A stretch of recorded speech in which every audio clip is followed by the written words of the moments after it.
Hello, everyone, and welcome to another episode of Real Talk Parent Edition.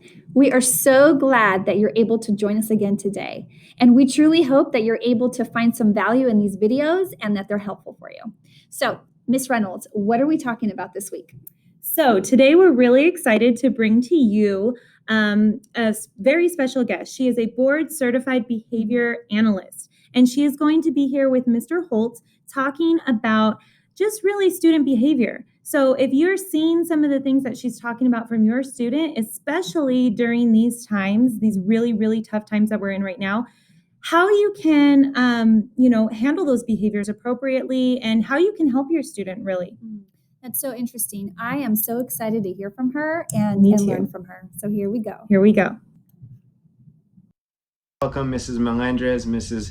Reynolds, and today we have a distinguished guest on our show. We have Mrs. Priscilla Holt Gomez. She is a board certified behavior analyst here in the Inland Empire serving families. And her whole thing is all about behaviors. And so she influences behaviors to make more meaningful life changes. And so we thank you for being here today. Thank you for having me. Absolutely. And so our goal today is just really a couple of things. We want to get a foundational knowledge of behaviors and then look at some strategies and hopefully get some insight from you for our parents at home, especially they're working with their students who are in distance learning.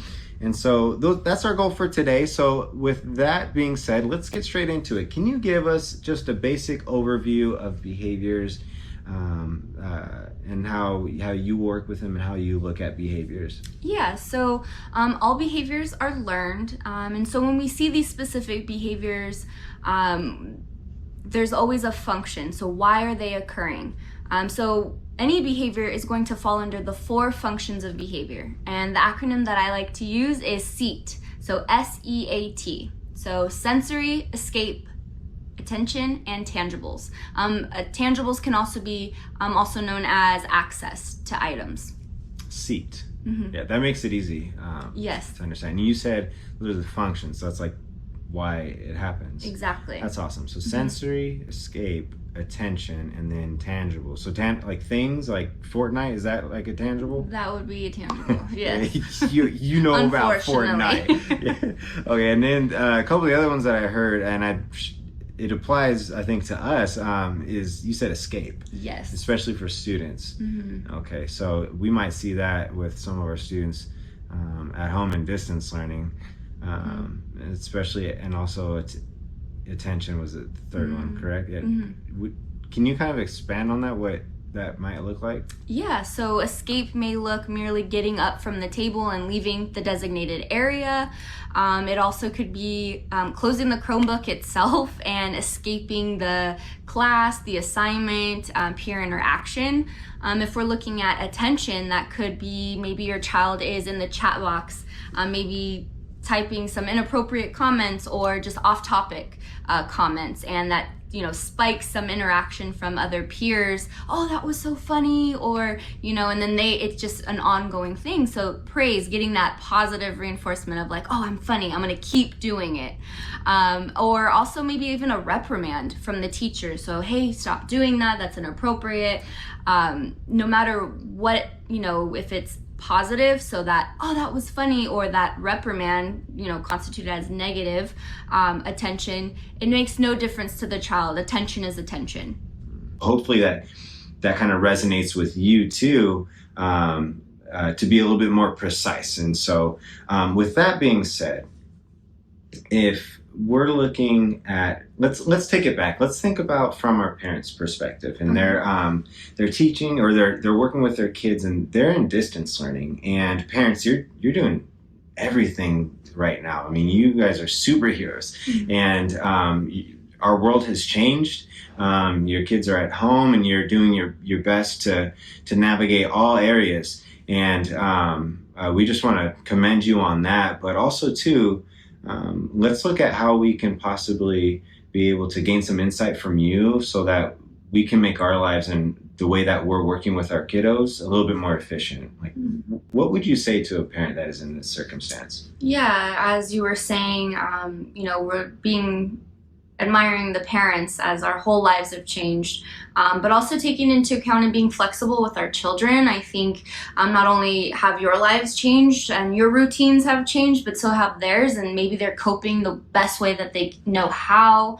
And so in these times, we want to catch them when they're doing good. So where are they currently at? Always looking at, yes, maybe before they were doing these things, and some way down the line, things have changed. So, and that's okay. You can always work back up to where they were. So we just need to always start where they're currently at. So for an example of assignments being turned in, if they're turning in one, maybe, not as frequent or, whatever it may be, start at that one. So if you turn in one assignment, you get this special dessert, or even simple, maybe not even a reward every time, but it's praise. So catching them like, hey, I noticed that you turned in that assignment. Amazing job. You're killing it. You're doing a great job. Because even that will boost up, and they'll increase the likelihood of that continuous behavior happening in the future. I think catching them when our kids are doing good is a huge tool that we need in our toolbox. Another one may be screen time, right? Maybe your child always has their camera off, and you want to start where they're at. So start at 1 minute. It may seem like, only 1 minute, but that's the building block to get into that hour, that 2 hours that we're looking for. So starting at that 1 minute, hey, today during distance learning, turn on your camera from 1 minute, and then you'll get this, or, whatever it may be. And then you can change your criteria. Now it's not 1 minute. Now it's 2 minutes, now it's 3 minutes, 5, 10, 15, and before you know it, now their screen's on, they're interacting, they're asking questions, and now they're on screen. Yes, they're on screen for an hour, right? And that's with you, reinforcing them and setting up those typical, reward systems. Yeah, so I'm not gonna lie. When you said favorite dessert, all I went to was red velvet cake, and it's right around the holidays, and I was like, okay, you talking my language now. No, but for reals though, I took away a couple lessons from that. What I really got from you is that you were saying just start where the kid's at, and I think that just takes an honest assessment of like, all right, where are we at? Like you said, is one assignment something that we can look forward to, or making it to class, whatever your thing is that you're working on right now. What I took away is start where the kid is at. And then another one that I've been hearing you say and kind of re-emphasizing is praise, like catching your kid, and when they're doing something good, like acknowledging them for it and making it a big deal.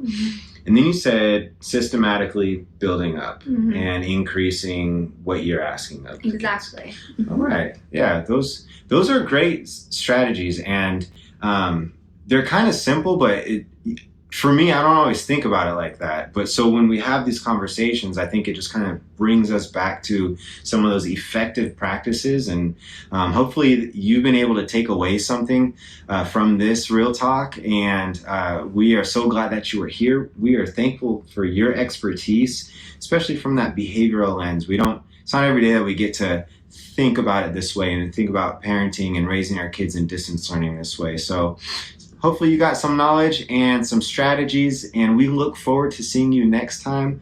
Thank you so much for being here on our show today. Thank you for having me. All right, see you later. All right. Thank you so much, Mr. Holt and Mrs. Holt Gomez, for being here and giving us that amazing information about student behavior. We're so glad you were able to join us, and don't forget, we want to hear from you. So go ahead and fill out the form. Let us know you were here, and let us know what other topics you'd like for us to share with you. Have a great week.